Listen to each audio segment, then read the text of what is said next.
No, but my move to, you asked about the move to religious education earlier, Joseph. My move to Yale was not forefront in my activity.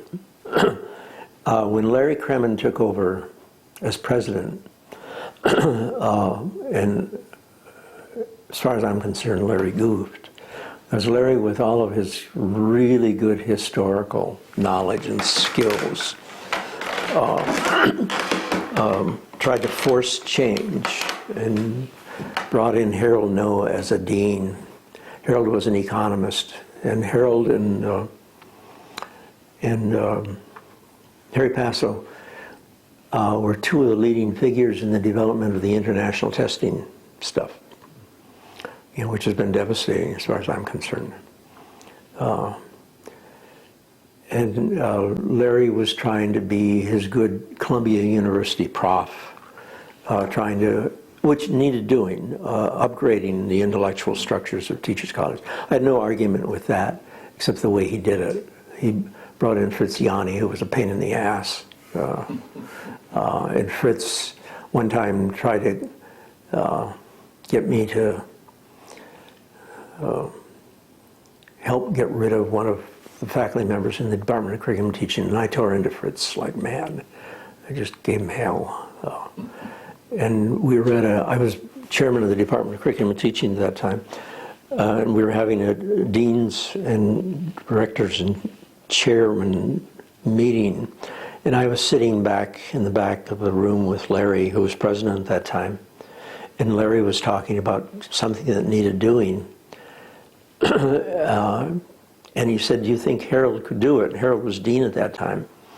And I said to him privately, "No, Larry, Noah can't do it. He lacks the interpersonal capabilities, and there's something else." I don't remember what else there was. Larry took over the meeting and raised the same question and said, "What do you think, Dwayne?"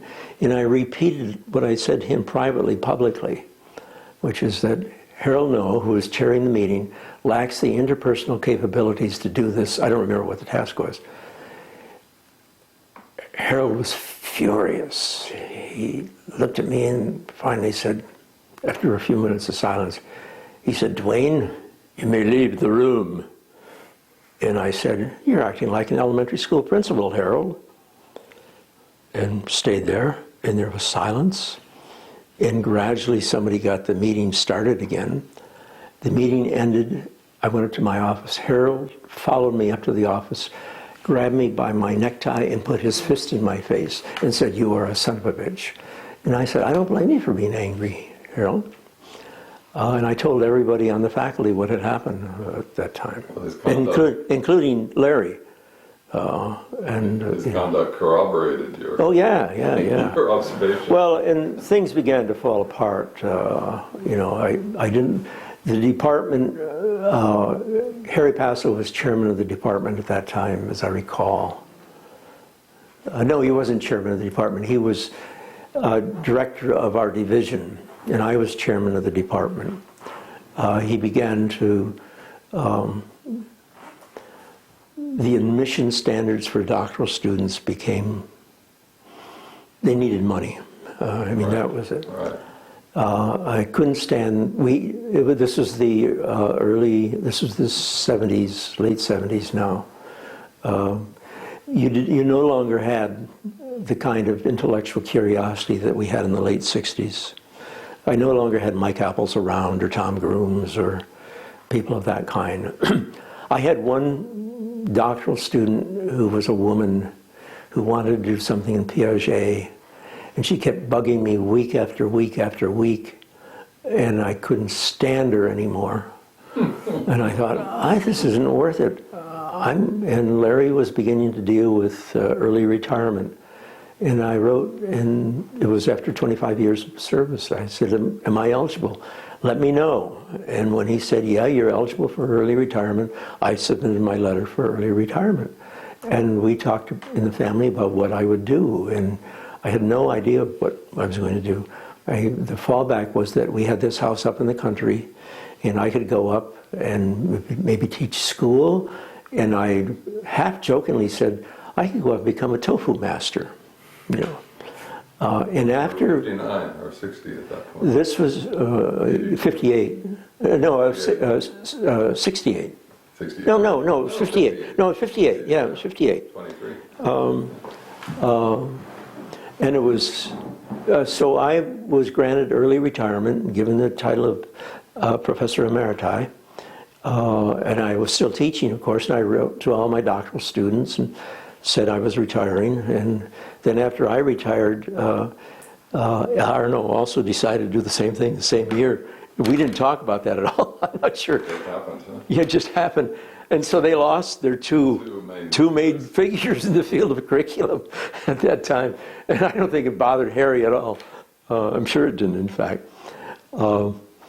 After I had retired and had been accepted, Yale called me up and asked if I would come and interview for the position. What was the time like? It was a very short period of time, but they knew that I had retired. Oh, all right. Because you were part of that network. I was part of that network, yeah. And they had been looking for somebody to carry on in the field of religious education because I forgot the guy's name, had retired the year before and they didn't have anybody.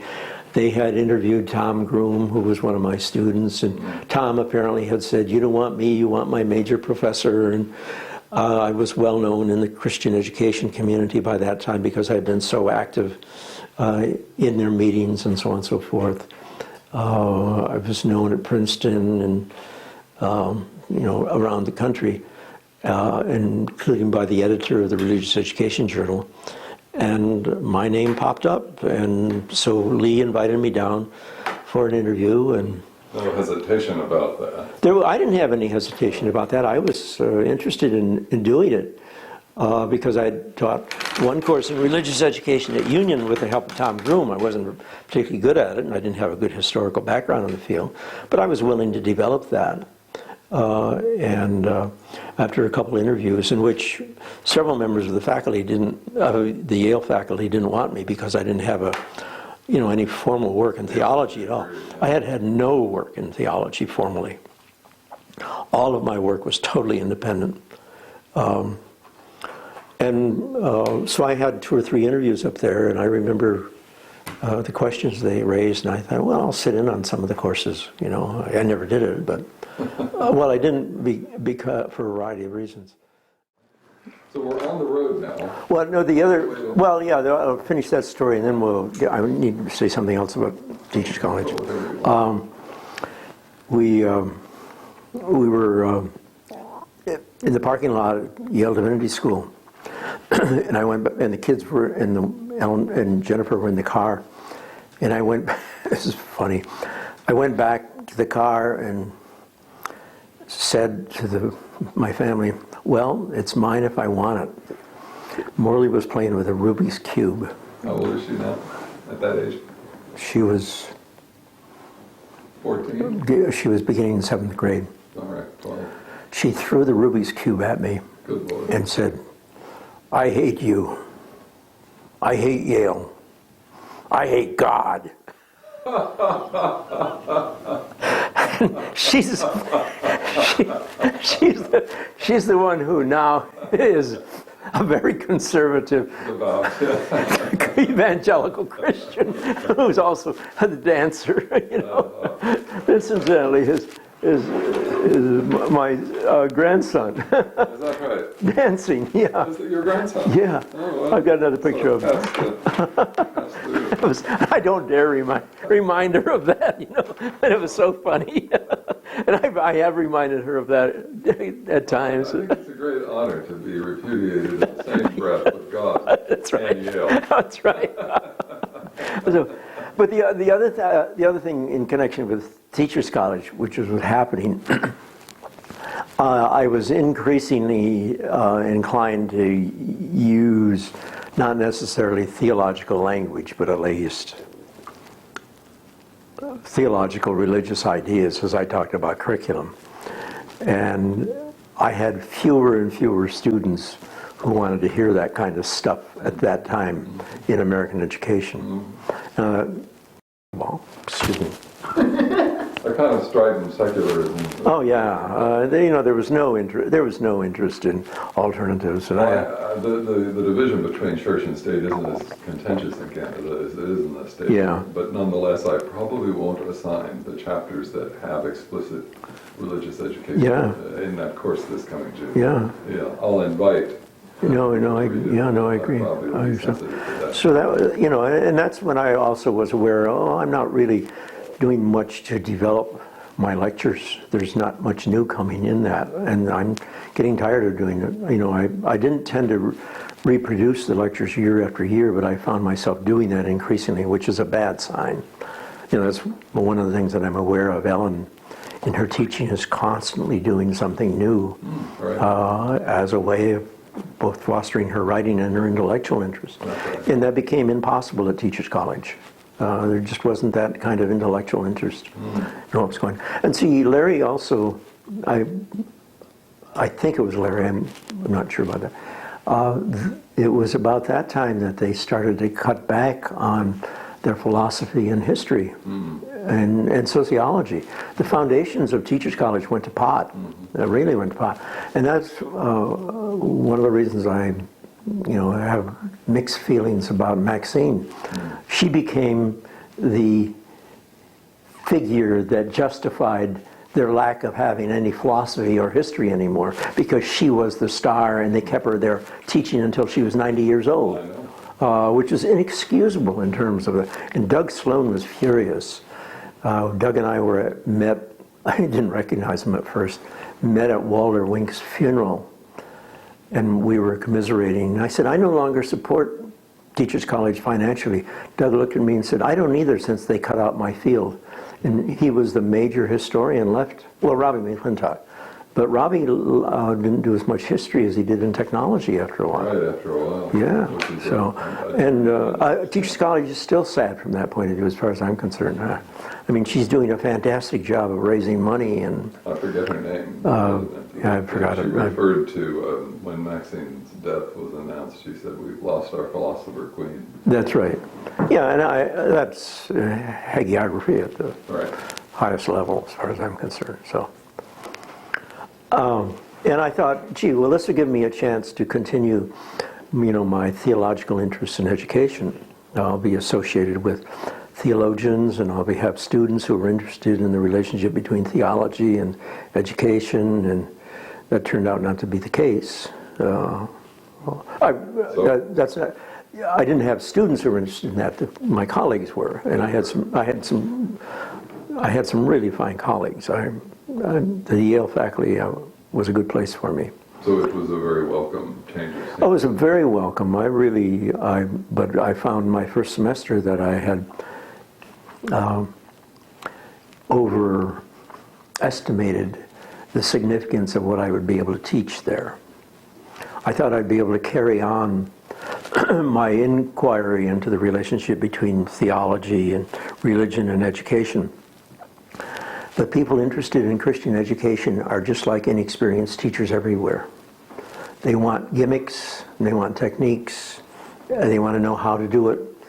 How disappointing. Oh, very disappointing. Here I thought I was going to be getting involved in really interesting intellectual stuff, and I was better off at Teachers College because at least I was dealing with experienced teachers, whereas at seminary I was dealing with inexperienced teachers who didn't want to think theologically about what they were doing. They wanted techniques. And it's still true of religious ed. I mean, it's a sad field, a really sad field. And I gradually, it took me a long time to be aware of that. And if I were going to do it today, I would do it totally different. I know what I would do differently. But at that time, I wasn't aware of that. I thought, okay. And so I struggled to find appropriate courses and so on. And which I did do. I did some stuff on human development and religious development and things of that kind, knowing very well that Jim from Emory, Fowler, was a mistake, a fundamental mistake, which at one point in some writing someplace I pointed that out. You do several times. Yeah.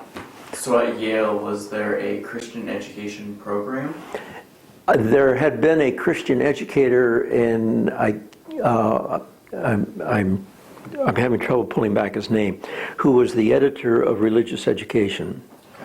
And he had retired, and his classes were very, very small, 5 or 6 or something like that. He was not a popular teacher. He retired, and they were without somebody for a year or two. And so my task was to try to rebuild the program as the single person in the field. And what I did was to work very closely with the person in the resource center, because Yale had a good resource center for Christian education. And I brought in a new person to work in that area who is still there. And I worked with some of the local clergy people, Catholic and Protestant, to develop some things. But I don't think I was successful. For instance, one of the things that happened in my first or second or third year there, Yale has a very good school of music, a really good one, top notch.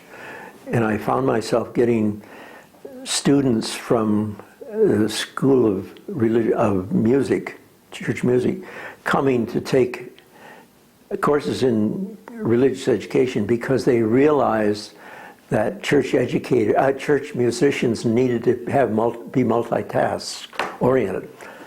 And I thought, that's not good for religious education. I'm not going to support you in that. People who are teaching religious education need a master of divinity. They don't need to tackle this as a side issue.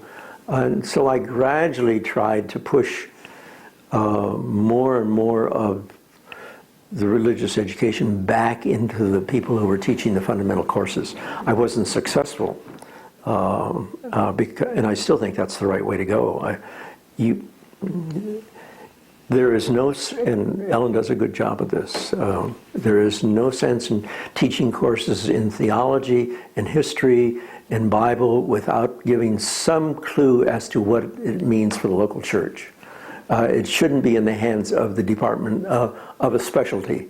The specialty is a mistake. The problem is the flaw in the seminary itself, and that flaw has to be corrected. Well, Yale wasn't, because of its political problems and so on and so forth, that was a very difficult road to push. And I don't know where that's being done with any degree of success. I'm sure it wasn't being done at Emory. I don't know what Mary Louise was doing up there. Mary Elizabeth was doing up there. Were you encouraged to take theology courses in your... Christian education was not a popular program. It's not a big program. It's not a big program anyplace. Well, that's fair, but definitely at BU. BU only has, Mary Elizabeth is dean, so she doesn't teach any courses. Mm-hmm. Well, she does teach courses, doctoral level, but yeah, it's not a set track as an MDiv student, Yeah. so there's different focuses in our MDiv program. That's not one. And Princeton sort of de-emphasized that program. They lost a couple of really good people in religious education, and the person who came in that field has turned his efforts basically to practical theology, drawing upon a European tradition of practical theology, which makes it sort of a sophisticated intellectual thing, but I don't think it deals with the problem. And Duke has one person in the field who is sort of mediocre, so to speak. I don't know where there's anybody good in that field anymore. I think it's fallen apart. And that fell apart basically with the retirement of Bob and Bob Lynn and Ellis Nelson. Tom Groom at Boston does a reasonable job, but Tom is also pushing his own agenda rather than inquiring into the field. Mary Boyes at Union was doing a reasonable job, but she became more interested in Christian-Jewish dialogue, and now she's dean of Union. Byron Jackson at Pittsburgh was doing a reasonable job. He has been for the last several years dean of Pittsburgh Theological Seminary. Now the that Phil trained, Jack Seymour and the guy at Emory, they were doing writing in the field. I didn't find it particularly moving. They were popular. I don't know how valuable the field is at the present time. The problem is basically a flaw in theological education. And if I were to begin again at Yale, what I would do is to start a course autobiographically with the students, asking them to write for me a detailed account of their own religious formation and the factors that were involved in their religious formation. And then I would pick up on that in terms of what that means for the organization of the local church, because the local church is also a problem. I mean, the state of the church in terms of education is really sad. And one of the reasons it's really sad is because most preaching is sad. We've got problems in educational circles, both in the church and in the public domain. The Jewish educators were doing a better job, and are still doing. Of educating? Of educating. They do. Now, I don't know what they're doing at the present time, but they've done a really fine job in terms of Hebrew and in terms of Scripture. The Mormons also do a fantastic job in terms of education with their organization, their family structures, and so on and so forth. We were involved when I was working with Auburn Seminary, looking at a variety of different denominations and how they dealt with religious education. The research project, which was funded by Lilly, turned out to be not a very good project from a research orientation. But the thing that's missing in religious education is that every denomination has a different approach in some ways, and what, particularly in terms of the right and the left, in terms of their theology, they need to get their religious educators together to talk about what they do and why they do it, which would then broaden out the whole scope of the thing. So how do you deal with Bible? How do you deal with theology and so on? That doesn't happen. It doesn't happen. No, it doesn't happen. No, that field is that field is in worse shape than the curriculum field, as far as I'm concerned. Yeah. So. But I did not get into it because of personal religious orientation. I mean, it was an intellectual problem, and it is a structural problem. You referenced that in some of the later essays. Oh yeah, no, I do. Yeah, no, I do. Yeah. History of the church school. Sorry, Joseph. And that's why. I think a more deep structure grammar of curriculum could help identify what some of the problems are. And people pick up pieces of it, and the whole picture is not well articulated. So. Can you speak to switching to administration as dean or associate dean? Oh, that was a fluke.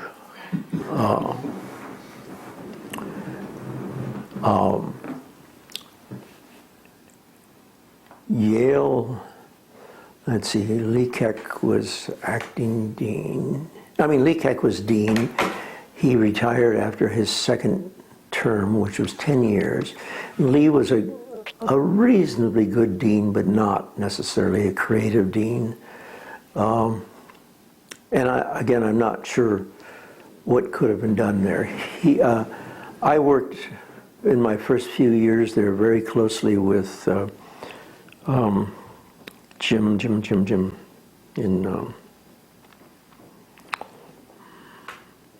in pastoral theology. I'm blocking on his name. Age problem. And Bob Johnson, who had been dean and was a systematic theologian, really good guy. I need Jim. Need to pull that back. Didas. Do you know Didas, the name? Okay. Jim was one of the leading people several years ago in the development of the relationship between psychology and theology.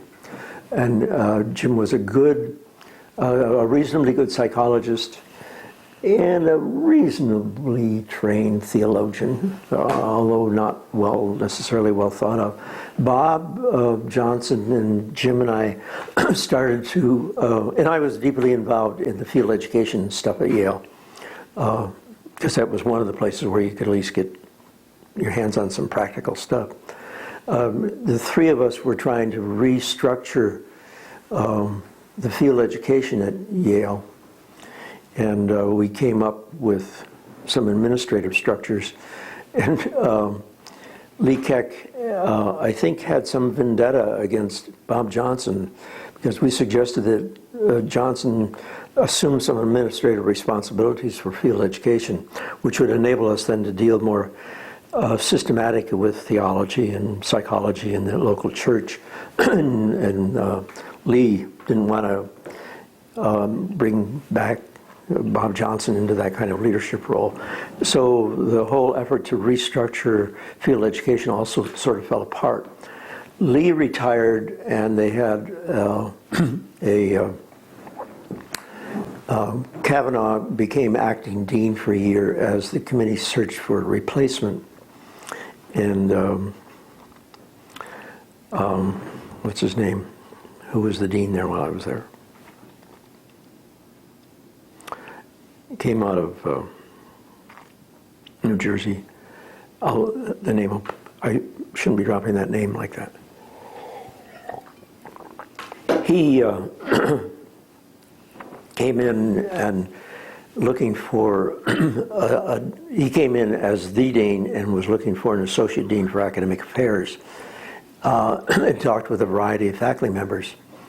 And I later, one of the administrative assistants sent me a confidential note that had gone forth indicating the weaknesses of other faculty members as academic dean because of their ideological position or their position within the faculty.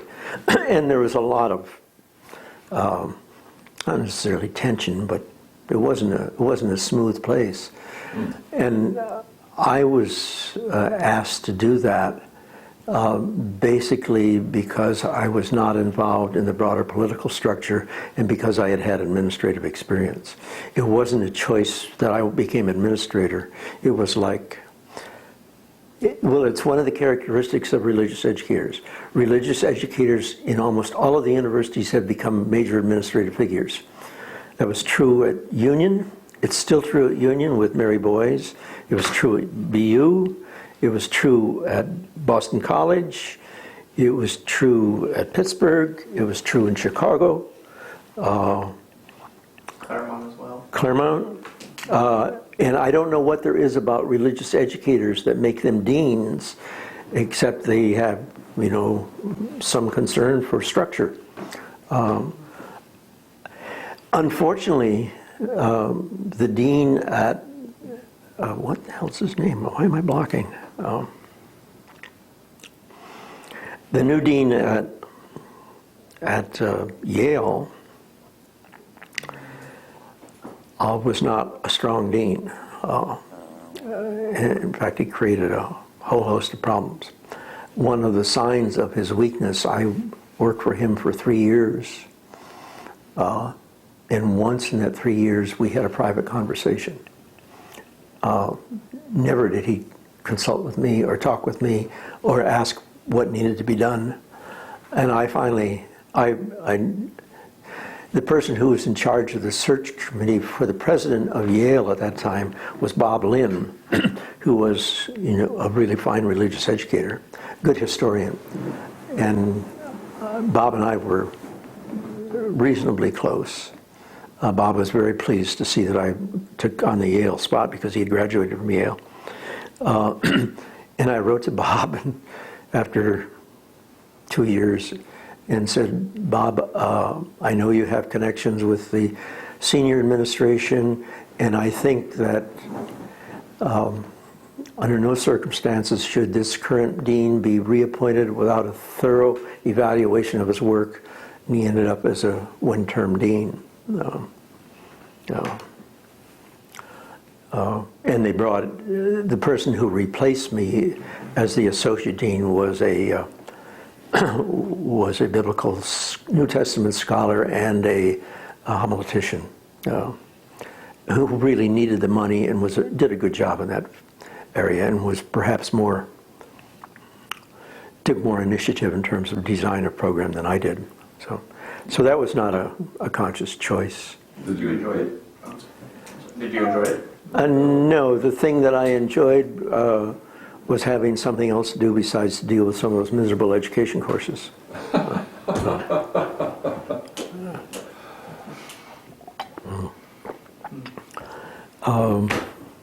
What else? There was something else.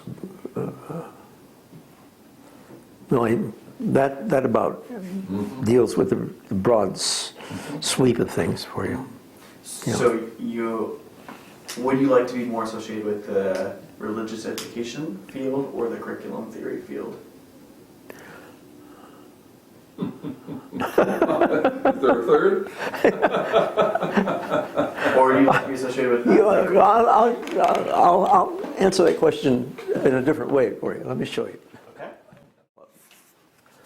And Well, that's what I do. is that a shot? Yeah. Yeah, that's both my photograph and my print. Wow. That's not a very particularly good one, but Yeah. I would prefer. Yeah, be a photographer. Yeah, Yeah. All right. Well, let it be filed. you can't have that. Well, I I'm can. not taking it from I can give it. I I'm can. only holding it. I'm going to show Joseph.